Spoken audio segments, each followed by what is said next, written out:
Good morning, everyone. Welcome to my channel. I am Rishabh Pandey, and today we will be continuing the class 8th chapter number 1 of science, that is exploring the investigate world of science.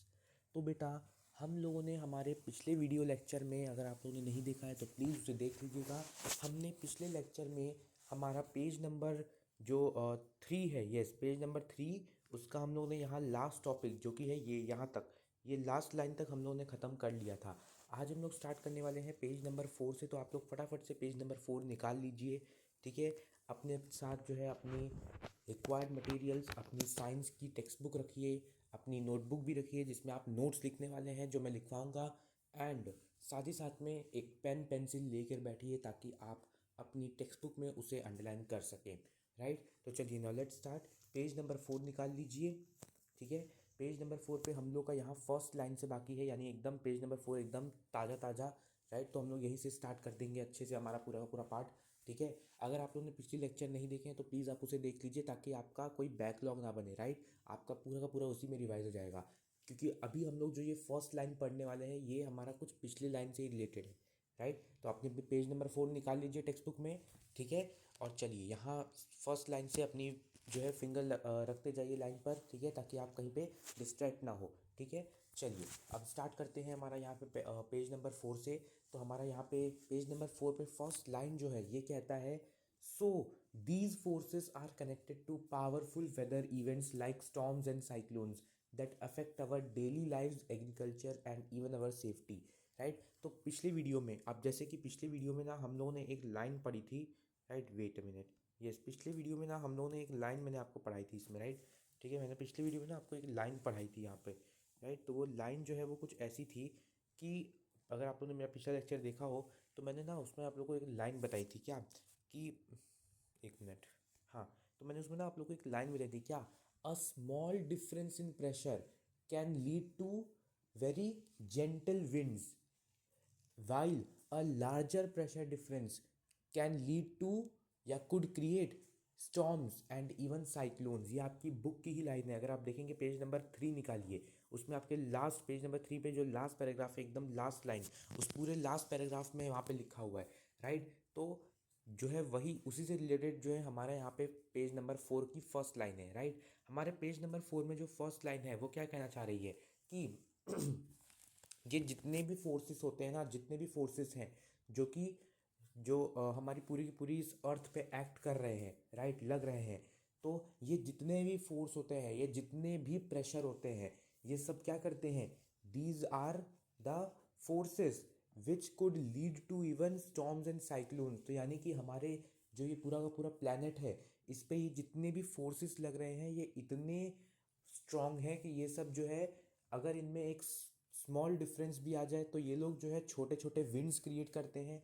And अगर इनमें कोई बहुत बड़ा pressure difference आ जाए तो फिर ये storms and cyclones जैसी जो है प्रॉब्लम्स भी लेके आ सकते हैं, जिससे कि हमारी डेली लाइफ, हमारा पूरा वाइल्ड लाइफ, हमारा एग्रीकल्चर, यहाँ तक कि हमारी सेफ्टी, सब कुछ किस में है, सब कुछ खतरे में पड़ जाएगा, सब कुछ अफेक्ट हो जाएगा। राइट, ठीक है, तो क्लियर हो गया। तो अब आपकी बुक की जो लाइन है वो हम लोग यहाँ पे मैं लिख देता हूँ। राइट, ठीक है, यहाँ पे मैं ना आपकी वो जो बुक की लाइन थी उसको मैं जरा यहाँ पे लिख देता हूँ। ठीक है, तो आप लोग भी साथ साथ में लिखते जाइए। राइट, तो आप लोग की वही बुक की लाइन लिख रहे हैं हम लोग, मैं जरा ऊपर यहाँ पे कर देता हूँ। राइट, ठीक है, येस, तो आप लोग की जो वही बुक की लाइन है हम लोग वही लिख रहे हैं यहाँ पे। राइट, हाँ, ठीक है, ये रहा। ठीक है, यस, इससे पहले जो है हमारा एक टॉपिक है जिसका नाम है प्रेशर। राइट, तो प्रेशर क्या होता है, अब यहाँ पे मैं यहाँ पे एक ऐसे साइड में करके ना यहाँ पे लिख देता हूँ। राइट, ठीक है, तो मैं यहाँ पे ऐसे एरो डाल के लिख रहा हूँ, आप चाहो तो पॉइंट्स बना के लिख सकते हो। राइट, तो लिखिए प्रेशर। ठीक है, अब प्रेशर क्या होता है, प्रेशर जो होता है ये होता है आपका, इसकी डेफिनेशन आपको काम आएगी तो आप इसे लिख के रख दीजिए। राइट, आपको जो है ना इसकी डेफिनेशन काम आएगी। राइट, चलिए लिखिए प्रेशर क्या होता है, प्रेशर इज, लिखिए, लिखते जाइए, फोर्स डिस्ट्रीब्यूटेड,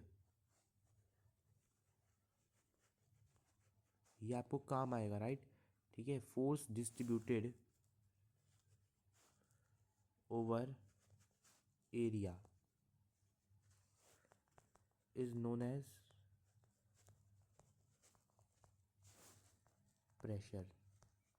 ठीक है, ये आप लोग लिख दीजिए, ये तो क्योंकि आपको ना अभी ये काम आएगा, आप लोग अभी आगे के चैप्टर पढ़ेंगे ना तो आपको उसमें एक काम आएगा, राइट। अभी हम लोग जो है ना, मैं अभी हम लोग का एक चैप्टर रहेगा एक्सप्लोरिंग फोर्सेस करके, तो उसमें आप लोगों को force as well as pressure भी आएगा, राइट। तो प्रेशर क्या होता है? Pressure is the force distributed over area is known as pressure, या फिर आप इसको ऐसे भी लिख सकते हैं, आप लिख सकते हैं फोर्स पर एरिया, राइट, ऐसे भी लिख सकते हैं, ठीक है। फोर्स डिस्ट्रीब्यूटेड पर एरिया, ओवर की जगह आप यहाँ पे पर भी लिख सकते हैं, ठीक है, कोई दिक्कत की बात नहीं है, मतलब सबका एक ही रहेगा, राइट। अच्छा, मेरे पास यहाँ पर ना मेरे पास यहाँ पर जगह नहीं थी तो इसलिए मैंने यहाँ नीचे लिख दिया है, ठीक है।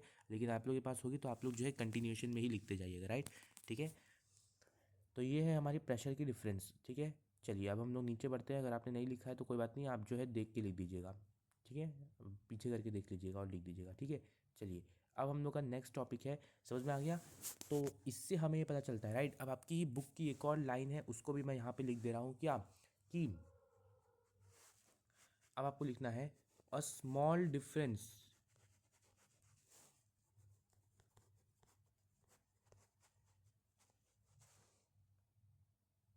इन प्रेशर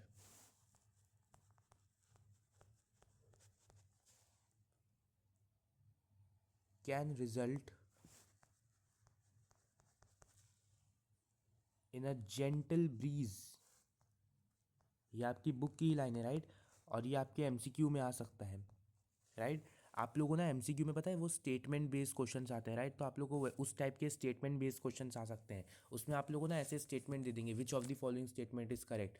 तो उसमें आप लोगों को क्या करेंगे ना, वो लोग ऐसे ऐसे टाइप के स्टेटमेंट्स दे देंगे, राइट, जैसे कि a large difference in pressure can result in a gentle breeze, while a lower pressure can result in strong winds and sometimes even cyclones, right. तो अब वो फिर गलत हो जाएगा ना स्टेटमेंट, राइट, क्योंकि आपकी बुक में क्या लिखा है? आपकी बुक में लिखा है small difference in pressure, right. Concept समझिए भाई, कंसेप्ट समझो। अगर बहुत छोटा प्रेशर डिफरेंस आया है विंड में तो फिर क्या होगा, या फिर अगर बहुत छोटा डिफरेंस आया है प्रेशर में तो क्या होगा? हल्की हल्की हवाएं चलेंगी। लेकिन वहीं एक लार्जर प्रेशर डिफरेंस, अगर बहुत ज़्यादा प्रेशर के साथ हवा आ रही है तो उसे हम क्या बोलेंगे? उसे हम स्टॉर्म बोलते हैं ना, राइट। उसको हम क्या बोलते हैं? उसी को तो हम लोग स्टॉर्म बोलते हैं, उसी को तो हम लोग साइक्लोन बोलते हैं, राइट, ठीक है। तो यही हमारा कंसेप्ट है, राइट, ठीक है। तो वही बुक की लाइन मैं यहाँ पे लिख रहा हूँ आप लोग के लिए, ठीक है। तो आप लोग भी लिख दीजिए, नहीं तो अपनी टेक्स्ट बुक में मार्क कर दीजिए, राइट, ठीक है। A small difference in pressure can result in gentle breeze, ठीक है, वाइल। ये आपकी ना बुक में ये क्या हो गया, हाँ, ये ना आपकी बुक में लाइन आ सकती है, राइट। आपकी बुक में ना ये आ जाएगा इस टाइप का, और आपके एमसीक्यू में भी, आपके एग्जाम्स में, स्कूल एग्जाम में फिर पूछ लेंगे वो लोग, राइट, कि बताओ स्मॉल था या लार्ज था, राइट, किस टाइप के डिफरेंस की वजह से जो है जेंटल ब्रीज आ सकता है। एमसीक्यू में आ जाएगा 1 मार्क्स में, पता है वो आता है ना, स्टेटमेंट बेस्ड क्वेश्चन आते हैं, राइट, ट्रू और फॉल्स में आ जाएगा। या फिर उसके बाद जो है आपका ये ऐसे एमसीक्यू में आ जाएगा, राइट। ऐसे 1 मार्क्स में आपके आएंगे ये टाइप के क्वेश्चन, राइट। तो आप लोगों को क्या करना है, उसके लिए आप लोग को अपनी बुक रीड करके रखनी है, राइट। अगर आप अपनी बुक रीड करके रखेंगे, कंसेप्ट आपको क्लियर रहेगा, तो आप ऑब्जेक्टिव्स और सब्जेक्टिव्स दोनों हैंडल कर पाएंगे, क्लियर, ठीक है। तो ये आपकी बुक की जो लाइन है ये इसी को मैं यहाँ पे लिख दे रहा हूँ, राइट, ठीक है। फिर हम लोग अभी आगे बढ़ते हैं, ठीक है। So a gentle breeze, yes, which, sorry, यहाँ पे हमें लिखना है वाइल, ठीक है, while a stronger pressure difference, stronger pressure difference, ठीक है। मेरे पास यहाँ पे जगह नहीं है तो आप लोग जो है ना, आप लोग जो है कंटिन्यूशन में लिखिएगा, ठीक है। मेरे पास तो यहाँ पे जगह नहीं है तो इसलिए मैं यहाँ पे नीचे लिख रहा हूँ, difference can lead to strong winds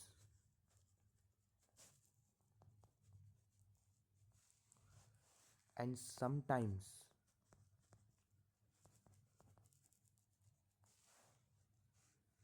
even cyclones, ठीक है। तो ये ना आप लोग ऐसे लिख दीजिएगा अपनी नोटबुक में इस लाइन को, राइट, क्योंकि आपके ना ये आपकी ऑब्जेक्टिव्स में काम आएगी, तो आप लोग नोट्स बनाते जाइए इसे, ठीक है, साइक्लोन्स, ठीक है। अगर नहीं लिखा है तो आप लोग पीछे करके लिख दीजिएगा, कोई दिक्कत की बात नहीं है, ठीक है। चलिए अब आगे बढ़ते हैं, ठीक है, क्लियर हो गया। चलो अब आते हैं नेक्स्ट पैराग्राफ पे। तो यानी कि पहले पैराग्राफ में वही समझा रहे हैं कि भाई छोटे छोटे, यानी कि हवा जब बहुत छोटे फोर्स के साथ आ रही है तो क्या हो रहा है, हवा जब बहुत छोटे फोर्स के साथ आती है तो एक जेंटल ब्रीज आता है, राइट। और अगर एक मतलब हल्की हल्की हवाएं चलती है, और अगर बहुत तेज़ हवा के साथ आ रहा है तो साइक्लोन्स और थंडर स्टॉर्म्स तक आ जाते हैं, राइट, क्लियर, ठीक है। और यही फोर्सेस जो है, यही फोर्सेस और जो इन सब चीज़ों पे जो फोर्स लग रहा है, that is responsible for storms and cyclones. And यही फोर्सेस की वजह से क्या होता है, स्टॉर्म्स एंड साइक्लोन्स आते हैं। एंड इन्हीं स्टॉर्म्स एंड साइक्लोन्स आने की वजह से हमारी डेली लाइफस्टाइल पे अफेक्ट पड़ता है, हमारे एग्रीकल्चर पे इफेक्ट पड़ता है, हमारे वाइल्ड लाइफ पे इफेक्ट पड़ता है, यहाँ तक कि हमारे सेफ्टी पर भी इफेक्ट पड़ता है, राइट, क्लियर। चलिए अब आगे का देखते हैं। To truly understand how air can exert pressure, so sorry मेरा फ़ोन अब जो है ना, ये लगता है ना अब इसका बैटरी डाउन होता जा रहा है। चलिए ठीक है, तो आगे का पढ़ते हैं हम लोग, ठीक है, बैटरी को बंद जान दो, बाद में चार्ज में लगा देंगे, ठीक है। चलिए, to truly understand how air can exert pressure or why water boils at a certain temperature, we need to zoom into these materials and see what kind of particles they are made up of and how they move around। अब देखिए ये ना आपकी book का एक line लिखी है ना कि आखिरकार जो है, अगर हमें ये जानना है कि एयर जो है वो प्रेशर कैसे एक्सर्ट कर रही है, राइट, क्योंकि एयर भी एक प्रेशर एक्सर्ट करती है, राइट। एंड एयर जो प्रेशर एक्सर्ट करती है उसे हम बोलते हैं एटमॉस्फेरिक प्रेशर, ठीक है। क्या बोलते हैं हम उसे, एटमॉस्फेरिक प्रेशर, ठीक है, मेरे साथ साथ में बोलते जाइए, ठीक है। उसे हम बोलते हैं एटमॉस्फेरिक प्रेशर, ठीक है, समझ में आ गया। तो ये एटमॉस्फेरिक प्रेशर का कंसेप्ट ना जब हम लोग वो एक्सप्लोरिंग फोर्सेस वाला चैप्टर पढ़ेंगे ना, और उसके अलावा शायद से एक आपका एक और चैप्टर है, वो स्टॉर्म्स एंड साइक्लोन्स वाला एक और चैप्टर है, राइट। तो जब हम लोग वो पढ़ेंगे ना तो मैं आपको उसमें एटमॉस्फेरिक प्रेशर का कंसेप्ट समझा दूंगा दोबारा से, ठीक है।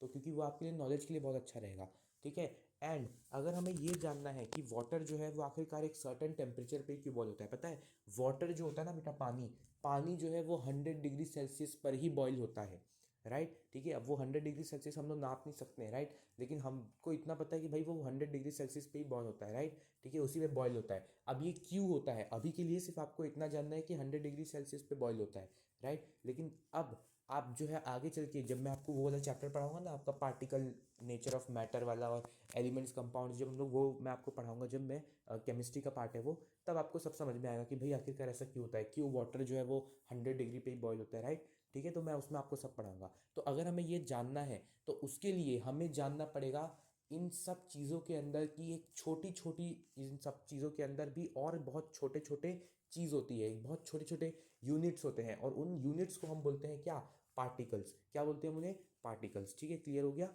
ठीक है। तो अगर हमें ये पता लगाना है कि भाई एयर जो है वो प्रेशर के एक्सर्ट कर रही है, या फिर पानी जो है वो एक सर्टेन टेम्परेचर पे ही क्यों बॉयल हो रहा है, तो उसके लिए हमें जानना पड़ेगा कि भाई पार्टिकल्स कैसे हैं उसके, राइट। उन पानी के अंदर के, हवा के अंदर, दोनों के अंदर जो पार्टिकल्स हैं वो आखिरकार कैसे हैं, वो पार्टिकल्स जो है वो आखिरकार किस चीज़ से बने हैं, या फिर वो कैसे जो है वो पार्टिकल्स के ज़रिए जो है पानी बॉयल हो पा रहा है, हवा जो है वो हिल पा रही है, राइट, ठीक है, हवा प्रेशर लगा पा रही है, ठीक। तो हम लोग जो है ना ये सब अभी हम लोग उसमें पढ़ेंगे, राइट। तो लिख दें इस लाइन को, इस लाइन को लिख देते हैं यहाँ पे, ठीक है। यहाँ पे इस लाइन को मैं लिख देता हूँ, राइट, आप लोग भी अपनी नोटबुक में लिख दीजिए, राइट, ठीक है। हमें यहाँ पे जानना है, ठीक है, तो मैं यहाँ पे लिख देता हूँ ऐसे ना स्टार पॉइंट करके, मैं यहाँ पे एटमॉस्फेरिक प्रेशर लिख देता हूँ करके, ठीक है। तो आप लोग भी अपनी नोटबुक में लिख दीजिए इस लाइन को, ठीक है। चलिए लिख दीजिए एटमॉस्फेरिक प्रेशर, ठीक है, ये आपके लिए बहुत काम का है, एटमॉस्फेरिक प्रेशर, ठीक है। अब लिख दीजिए इस लाइन को यहाँ पे, एटमॉस्फेरिक प्रेशर क्या होता है, the pressure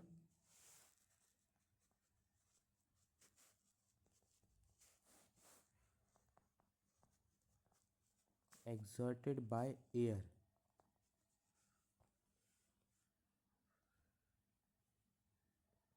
is known as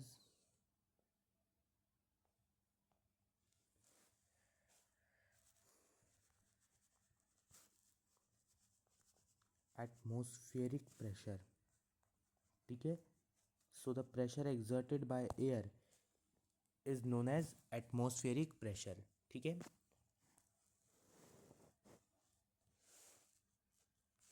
इसके आगे का एक एक्स्ट्रा पॉइंट है, वो मैं ऐसे एक एक्स्ट्रा पॉइंट करके लिख देता हूँ, राइट, ये आपको पता रहना चाहिए, ठीक है। यस, उसके बाद लिखिए water boils at 100 degree Celsius, water boils at 100 degree Celsius, ये ना पता नहीं क्या हो रहा है इसको, हाँ, ठीक है, एट 100 डिग्री सेल्सियस, ठीक है। तो पानी जो है वो 100 डिग्री सेल्सियस पर ही बॉयल होता है, राइट। अब आप लोग ना इसको अंडरलाइन कर दीजिए, आपके लिए बहुत काम आएगा, राइट। मैं यहाँ पे इसको अंडरलाइन कर देता हूँ, ठीक है। तो वाटर जो होता है वो 100 डिग्री सेल्सियस पर ही बॉयल होता है, ठीक है, क्लियर। चलिए अब आगे का पढ़ते हैं, ठीक है। उसके बाद ना अब आपको लिखना है, एक चीज़ लिखनी है जो कि है पार्टिकल, ठीक है। पार्टिकल की क्या डेफिनेशन होती है, व्हाट इज पार्टिकल।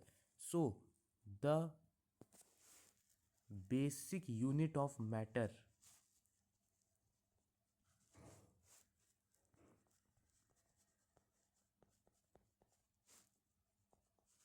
या फिर आप ये लिखने की जगह ना आप एक अच्छी सी डेफिनेशन और लिख सकते हैं, ऐसे लिख सकते हैं आप, देखो देखो ऐसे नहीं, ऐसे लिखो।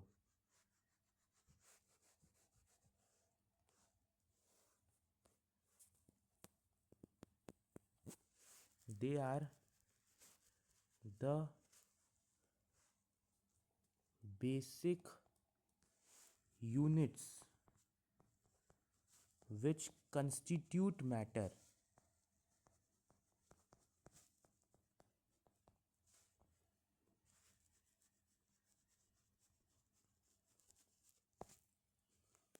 ठीक है। समझ में आ गया। तो पार्टिकल्स क्या हैं, वो बेसिक यूनिट्स हैं जो कि मैटर को कॉन्स्टिट्यूट करती हैं, राइट, जिससे मैटर बनता है, ठीक है, क्लियर। चलिए लिख देते हैं इस लाइन को, ठीक है, समझ में आ गया। चलिए अब आपकी बुक में ना एक लाइन लिखी होगी क्या, ये मैं इसको थोड़ा सा ऐसे कर देता हूँ, राइट, ताकि आप देख सकते हैं, ठीक है। तो पार्टिकल्स क्या है, they are the basic units which constitute matter, जिसकी वजह से मैटर बना होता है, ठीक है। मैटर यानी कि सब्सटेंस, ठीक है, मैटर का मतलब होता है सब्सटेंस, सिंपल, ठीक है। चलिए अब आगे पढ़ते हैं, ठीक है। अब आपकी बुक में ना एक लाइन लिखी है क्या, everything around us is made up of tiny particles, ठीक है। हमारे आसपास जितनी भी चीज़ें होती है ना वो सब पार्टिकल्स की बनी होती है, ठीक है। हमारे आसपास जितनी भी चीज़ें हैं, चाहे वो पानी है, हवा है, या फिर वो चाहे हमारी, यहाँ तक कि हमारे क्या बोलते हैं, हमारा ना, यहाँ तक कि कोई भी मैटर हो, कोई भी, राइट। हम लोग जो खाना खाते हैं ना बेटा, वो भी पार्टिकल से ही बना होता है। यहाँ तक कि ना हम क्या कहते हैं, हमारी जितनी भी चीज़ें हैं, जितनी भी चीज़ें, जितने भी केमिकल्स होते हैं वो सब भी पार्टिकल से ही बनते हैं, राइट। जितने भी आप, हम लोग हमारे आसपास की चीज़ों में चीज़ें यूज़ करते हैं वो सब पार्टिकल से, यानी कि सब कुछ पार्टिकल से बना है, राइट, ठीक है। इसीलिए मैंने यहाँ पे क्या लिखा है, इसीलिए मैंने यहाँ पे पार्टिकल के लिए एक बहुत अच्छी सी डेफिनेशन लिखी है क्या, they are the basic units which constitute matter, ठीक है। यानी कि ये वो बेसिक यूनिट्स है जिनकी वजह से एक मैटर बन पाता है, क्लियर। चलिए, in materials that are solid these particles cannot move much while in gases they can move around freely. अब देखिए ना, ये जो यहाँ पे ना एक लाइन लिखी ना, तो ये इस लाइन का मतलब अभी के लिए आप लोग समझ लीजिए, लेकिन बाद में ना मैं ये चीज़ आप लोग को अच्छे से समझाने वाला हूँ, राइट, जब हम लोग वो मैटर वाला चैप्टर पढ़ेंगे, ठीक है। अब देखिए क्या होता है ना कि जितने भी, अब देखिए हमारे आसपास जो है ना, अब इसके लिए एक टॉपिक आता है जिसका नाम है स्टेट्स ऑफ मैटर, राइट। तो ये स्टेट्स ऑफ मैटर ना मैं अभी समझा देता हूँ यहाँ पे क्या है, ठीक है। इतना आप लोगों ने लिख लिया, ठीक है, everything is made up of tiny particles, ठीक है। ये लाइन भी अगर आपको लिखनी है तो आप लिख सकते हैं, ठीक है। चलिए अब क्या बोलते हैं कि ये जितने भी पार्टिकल्स होते हैं ना, ये सब मैटर को कॉन्स्टिट्यूट करते हैं, इनकी वजह से एक मैटर बनता है, राइट। अब हमारे जो मैटर होता है ना, ये 3 टाइप का होता है, राइट। मैं यहाँ पे ना जरा आपको लिख के ऐसे दिखा देता हूँ, राइट, ठीक है। तो आपको ना फिर उससे ईजी और हो जाएगा, राइट, ठीक है। कैसे लिखें इसको, एक मिनट जरा देखते हैं, हाँ एक मिनट जरा देखते हैं कैसे लिख सकते हैं इसे। देखिए कैसे लिखेंगे हम लोग इसे, तो यहाँ पे ना आपका स्टेट्स ऑफ मैटर करके एक टॉपिक आता है, स्टेट्स ऑफ मैटर, ठीक है। अब आपके ना 3 टाइप के मैटर होते हैं, ठीक है। हमारे जो मैटर होता है ना वो 3 टाइप का रहता है, राइट। पहला है, वो है हमारा सॉलिड, पहला वाला जो सबसे होता है वो होता है सॉलिड। दूसरा जो होता है, मैं ना यहाँ पे छोटा छोटा करके लिख रहा हूँ थोड़ा सा, राइट, ठीक है, फिर वो जगह बन जाएगी। एक मिनट मैं छोटा कर लूँ इसे, राइट, ठीक है, वरना फिर जगह नहीं बन पाती है फिर। और एक हो जाएगा आपका गैस, ठीक है। तो आपके 3 टाइप के जो होते हैं वो मैटर होते हैं, पहला होता है सॉलिड, दूसरा लिक्विड, और तीसरा गैस। अब देखिए, अब आपकी बुक में यहाँ पे एक लाइन लिखी है क्या, कि इन मटेरियल्स दैट आर सॉलिड। अब जितने भी मटेरियल्स जो सॉलिड होते हैं ना, उनमें पता है क्या रहता है, उनमें जो पार्टिकल्स होते हैं they can not move freely, right. Particles जो है ना वो उसमें मूव नहीं कर पाते हैं freely, because the intermolecular force of attraction is too much high, right. जो इंटरमॉलिक्यूलर, ठीक है, ये भी मैं आपको समझाऊंगा सब। देखो इंटरमॉलिक्यूलर का मतलब होता है, मॉलिक्यूलर का मतलब होता है कि भाई जितने भी उसके अंदर जितने भी पार्टिकल्स है ना, वो सब जो है वो पार्टिकल्स जो है हम उन्हें एटम बोलते हैं, राइट। ठीक है, ये जितने भी, तो यहाँ पे ना आपका एक टर्म आता है जिसका नाम है एटम। ये आपने बहुत बचपन में छोटी छोटी क्लासेस में सुना होगा, एटम्स, मॉलिक्यूल्स, राइट। ठीक है, तो एटम्स जो है ना वो क्या होते हैं, वो छोटे छोटे वो पार्टिकल्स होते हैं ना जो मैटर, मतलब जो जिनसे मैटर बनता है, राइट। उन्हीं पार्टिकल्स को, यहाँ पे आपकी जो लाइन लिखी ना बुक में, everything around us is made up of tiny particles, तो ये टाइनी पार्टिकल्स का मतलब होता है एटम, राइट। अब ये एटम जो होते हैं ना, ये अकेले नहीं रह पाते हैं, राइट। ये सब आप लोग जब अपनी 10th 11th क्लास में जाओगे ना तब आप लोग सब पढ़ोगे, ठीक है। तो ये मैट जो जितने भी जब क्या बोलते हैं, अब कैसे समझाओ आप लोगों को, देखो क्या होता है ना कि जितने भी, अगर फॉर एग्जांपल हमने एक बर्फ़ लिया है, तो वो बर्फ़ के अंदर सिर्फ एक एटम नहीं है, उसके अंदर थाउजेंड्स ऑफ एटम्स है। कितने हैं? थाउजेंड्स ऑफ एटम, ये थाउजेंड से भी ज़्यादा है, बहुत ज़्यादा एटम्स है उसके अंदर। और उसके अंदर जितने भी एटम्स होते हैं ना, वो सब आपस में एक ग्रुप बना के रहते हैं, जिसको हम बोलते हैं क्या? मॉलिक्यूल्स। क्या बोलते हैं हम जिसे? मॉलिक्यूल्स। यहाँ पे लिख देते हैं उसको, ठीक है। देखिए जितने भी एटम्स होते हैं ना वो एक ग्रुप बना के रहते हैं, उसे हम बोलते हैं मॉलिक्यूल्स, ठीक है। तो मॉलिक्यूल्स क्या होता है? मॉलिक्यूल्स कुछ भी नहीं होता है, मॉलिक्यूल्स का मतलब होता है ग्रुप ऑफ एटम्स, ठीक है। इधर आप लिख दीजिए ग्रुप ऑफ एटम्स, ठीक है, ग्रुप ऑफ एटम्स, ठीक है। तो मॉलिक्यूल्स को हम लोग क्या बोलते हैं? मॉलिक्यूल्स को हम लोग बोलते हैं ग्रुप ऑफ एटम्स, ठीक है। तो यानी कि अगर कोई भी एक सब्सटेंस है, उसके अंदर क्या होता है ना, मैटर जो होता है ना, ठीक है, तो जितने भी मैटर होता है ना उसके अंदर जितना भी हम कह सकते हैं कि जो जितने भी उसके अंदर जो छोटे छोटे एटम्स होते हैं ना, एटम्स यानी पार्टिकल्स, ठीक है, वो जो छोटे छोटे पार्टिकल्स होते हैं उन्हीं को हम एटम बोलते हैं, ठीक है। तो ये जितने भी एटम्स होते हैं ना, ये सब एक ग्रुप बना के रहते हैं, और इसी ग्रुप को हम लोग क्या बोलते हैं? इसी ग्रुप को हम लोग बोलते हैं क्या? मॉलिक्यूल। क्या बोलते हैं हम इसे? मॉलिक्यूल्स। ये जब हम लोग आगे आएगा ना चैप्टर में, उसमें आपको सब बताते चलूंगा, राइट। ठीक है, तो अब आपकी बुक में यहाँ पे एक लाइन लिखी है, तो फॉर कंसेप्ट, ठीक है, फॉर कंसेप्ट, यहाँ पे आप लोग जो है लिख दीजिए, ये आपको आगे भी काम आएगा, राइट। ठीक है, चलिए इसे लिख दीजिए, ठीक है। मैं यहाँ पे फॉर कंसेप्ट करके लिख देते हैं, ठीक है। अब सिर्फ कंसेप्ट के लिए आप लोग इसे लिख दीजिए क्या? कि इन सॉलिड्स, ठीक है, इन solid state of matter, in solid state of matter,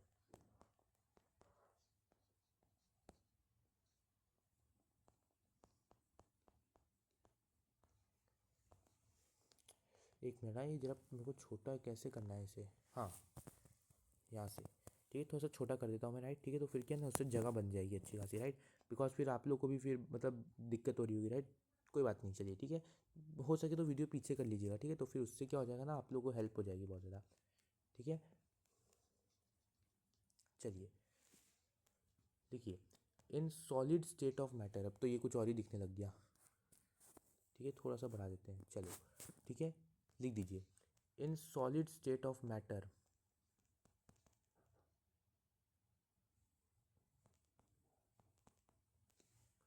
in solid state of matter,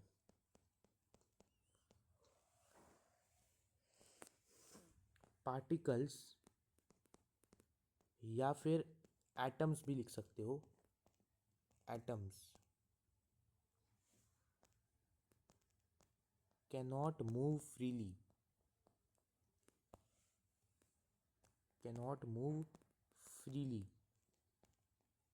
due to a large amount of,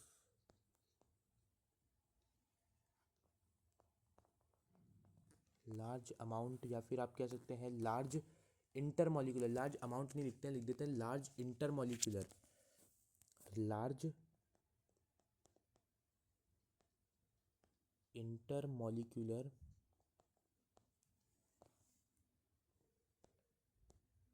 force of,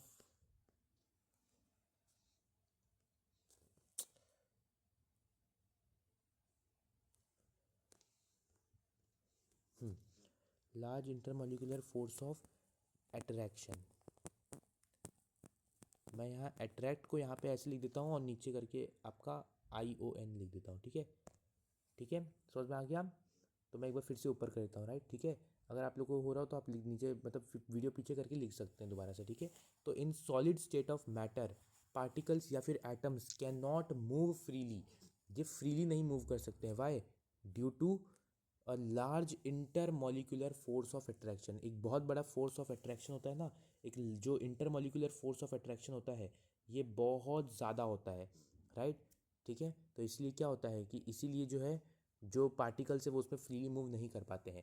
अब आपकी बुक में उसके आगे भी एक लाइन लिखा है क्या, while in gases they can move around freely, वो आपस में फ्रीली मूव कर सकते हैं बिकॉज उनमें क्या होता है ना, जो inter molecular force of attraction होता है वो क्या होता है, थोड़ा कम होता है, right.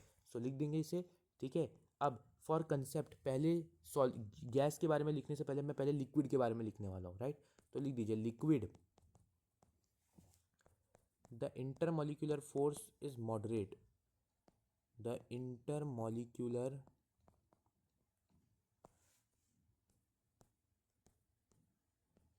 force of attraction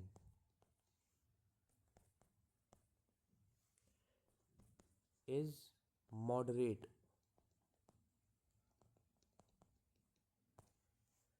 so particles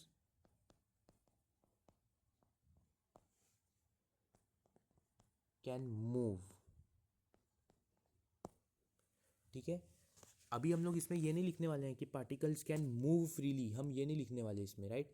हम ये नहीं लिखने वाले हैं कि particles can move freely, right. Move तो करते हैं, फ्रीली मूव नहीं कर सकते बिकॉज अगर आप मतलब अगर आप यहाँ पे देखेंगे, अरे हाँ आपकी बुक में यहाँ पे डायग्राम भी दिया है, यस यस, ये तो मैंने सोचा ही नहीं था। चलिए अब आपकी बुक में ना यहाँ पे इस साइड पे अगर आप देखेंगे ना तो आपकी बुक में यहाँ पे एक डायग्राम दिया है कुछ इस टाइप का, राइट। ये डायग्राम देखिए, ये डायग्राम जो है ना, ये डायग्राम इसीलिए है, राइट। अब ये डायग्राम क्या बताना चाह रहा है कि अगर आप यहाँ पे देखेंगे तो यहाँ पर ना ये एक सॉलिड पार्टिकल, ये एक सॉलिड मैटर लिया गया है। क्या किया गया है, एक सॉलिड मैटर लिया गया है। अब यहाँ पर जो एक सॉलिड मैटर लिया गया है ना, ये सॉलिड मैटर में अगर आप देखेंगे तो यहाँ पर ना ये जो पार्टिकल्स है ना, ये देखिए ये पार्टिकल्स ऐसे ऐसे आपस में से चिपक चिपक के रखे हुए हैं, राइट। ऐसे एकदम ऐसे जगह ही नहीं है। इस वजह से क्या है, इसी वजह से आपकी बुक में यहाँ पे वो लाइन लिखी हुई है क्या, कि in solid the particles can not move much, इसीलिए जो सॉलिड होते हैं ना उन्हें पार्टिकल्स मूव नहीं कर पाते हैं। फिर अपने यहाँ पे देखिए, यहाँ पे लिक्विड लिया है। अब लिक्विड में आप यहाँ पे देखेंगे तो थोड़ा थोड़ा सा ऐसे ऐसे ऐसे आप देखेंगे तो थोड़ा सा ऐसे दूर दूर पे है पार्टिकल्स, राइट। आप देखेंगे तो थोड़ा सा ऐसे दूर दूर पे है पार्टिकल्स, राइट। अब ये दूर दूर पे क्यों है, क्योंकि यहाँ पर ना अगर आप देखेंगे तो यहाँ पर intermolecular force of attraction is moderate. Intermolecular अगर आप देखेंगे ना, मैं यहाँ पे थोड़ा सा ऐसे जूम कर देता हूँ, राइट। ठीक है, कैसे करें इसे जूम, हाँ।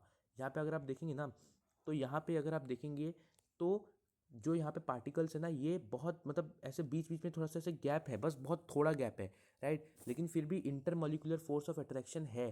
तो कैसा है, इसीलिए मैंने यहाँ पे एक लाइन लिखी है क्या, कि intermolecular force of attraction is moderate. इसीलिए मैंने यहाँ पे ये लाइन लिखी है क्या, कि in liquid the intermolecular force of attraction is moderate, so particles can move. Clear हो गया, ठीक है। एंड अगर आप यहाँ गैसेस में देखेंगे ना, अब आप यहाँ गैसेस में देखिए, अब आप जब यहाँ गैसेस में देखेंगे ना, यस, अब आप जब यहाँ गैसेस में देखेंगे तो गैसेस में क्या है ना, यहाँ पे अगर आप देखेंगे ना तो ये देखिए यहाँ पे बहुत ज़्यादा एकदम भर भर के यहाँ पे दूरियां हैं आपस में, राइट। एकदम भर भर के, एकदम कितने ज़्यादा दूर हैं आपस में दोनों, राइट। या फिर ये चारों, ये सब आपस में कितना दूर है, राइट। तो इसीलिए आपकी बुक में यहाँ पे एक लाइन लिखा है क्या, कि particles in gases can move freely. ठीक है, इसीलिए आपकी बुक में लाइन लिखा है, क्यों, क्योंकि इंटरमॉलिक्यूलर फोर्स ऑफ अट्रैक्शन जो है ये कैसा है, इंटरमॉलिक्यूलर फोर्स ऑफ अट्रैक्शन कम है। स्पेस जो है, इंटरमॉलिक्यूलर फोर्स ऑफ अट्रैक्शन जो है वो क्या है, वो अपने आप अगर आप यहाँ देखें तो इंटरमॉलिक्यूलर फोर्स ऑफ अट्रैक्शन इनमें कम है, राइट। एंड इसके साथ साथ जब आप यहाँ देखेंगे तो इनमें स्पेस भी बहुत ज़्यादा है। इसी वजह से क्या है, इसी वजह से गैसेस में जो पार्टिकल्स है दे कैन मूव अराउंड फ्रीली। तो यहाँ लिख देंगे इस लाइन को, ठीक है। चलिए तो इस लाइन को लिख देते हैं यहाँ पे, ठीक है। नीचे लिख दीजिए यहाँ पे ऐसे कंसेप्ट के लिए, ठीक है। लिख दीजिए in gases particles can move around freely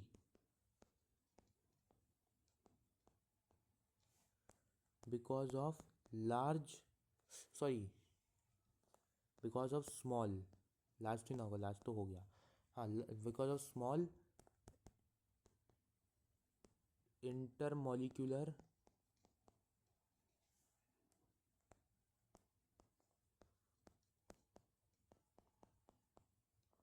force of attraction.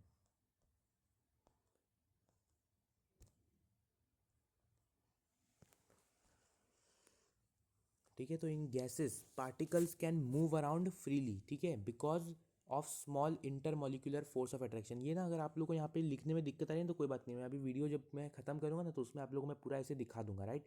ठीक है, तो मैं उसमें आप लोगों को पूरा पूरा ऐसे दिखा दूंगा, राइट, कि कैसे आप लोगों को लिखना है। ठीक है, ठीक है, तो आप लोग अभी अभी के लिए इतना लिख दीजिए।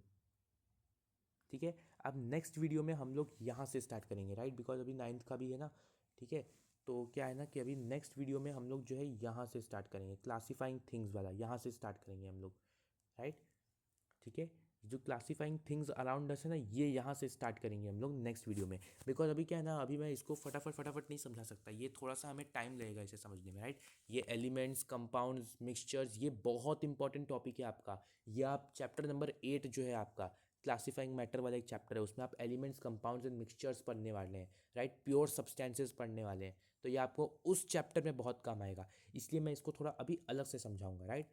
क्लियर। चलिए, तो अभी हो गया। ठीक है, तो अभी के लिए मैं आप लोगों को दिखा देता हूँ आज की वीडियो में हम लोगों ने कितना कुछ लिखा है। ठीक है, अभी के लिए हम लोगों ने जितना भी कुछ लिखा है मैं आपको अभी सब दिखा देता हूँ यहाँ पे। ठीक है, तो यहाँ पे आज की वीडियो में हम लोगों ने इतना लिखा है। ठीक है, आप लोग देख लीजिए, मैं नीचे नीचे करते जा रहा हूँ। ठीक है, अगर आप लोग का ना तो आप लोग पॉज कर लीजिए। ठीक है, तो आप वहाँ से देख के फिर लिख सकते हैं।